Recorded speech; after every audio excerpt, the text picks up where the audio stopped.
climbing a pretty good hill here, and I can actually come to a complete stop and actually give it quite a bit of power. I get some wheel spin, but then the all-wheel drive system is so smooth to engage that it really is quite effective. So good snow car for sure. It's like Subaru with a truck bed.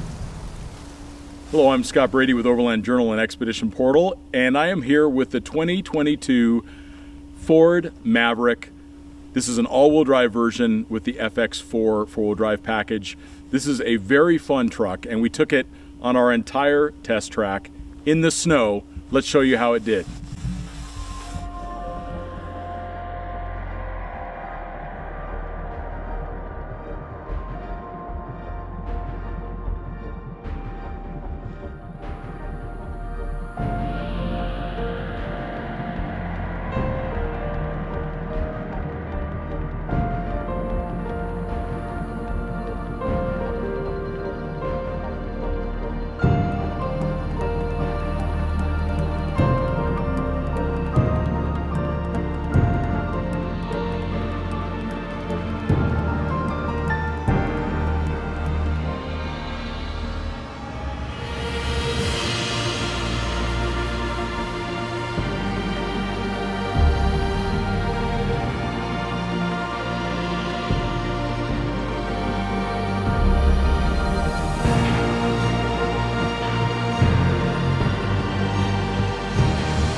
So we just ran out of gearing, started to lose traction, and then brake traction control intervened, and given the steep nature of the hill and the limited traction, that was all the truck could do at that point.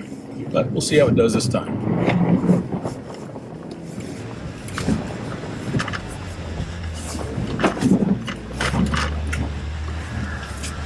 We're almost there.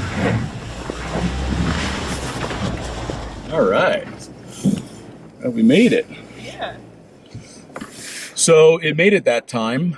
It did stall out again, but I was just to the crest enough that the vehicle was able to start spinning a tire to allow for some wheel spin, which it's interesting that the system would allow for that. So it's allowing for some wheel spin, which gets the RPMs up a little bit, gets into the turbo a little bit, starts developing some power and torque, and then it tried to interrupt the wheel again, and it actually worked. So it's very interesting to see how this intelligent all-wheel drive system from Ford is functioning today.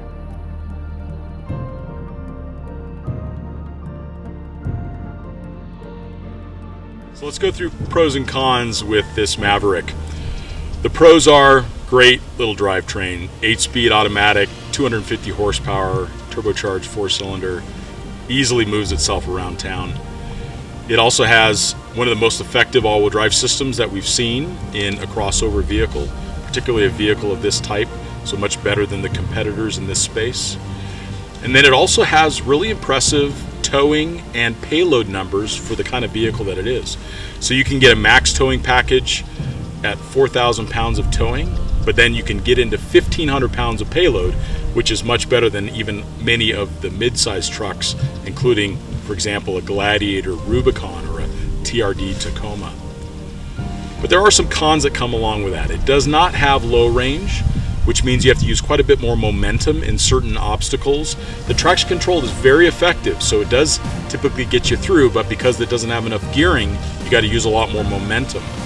And because it's ground clearance challenged, it only has about 8.7 inches of ground clearance under the axles, and then limited underbody skid plating, then you could get yourself into trouble with damage to the truck if you're having to go through really quickly and you end up coming down on a rock, for example.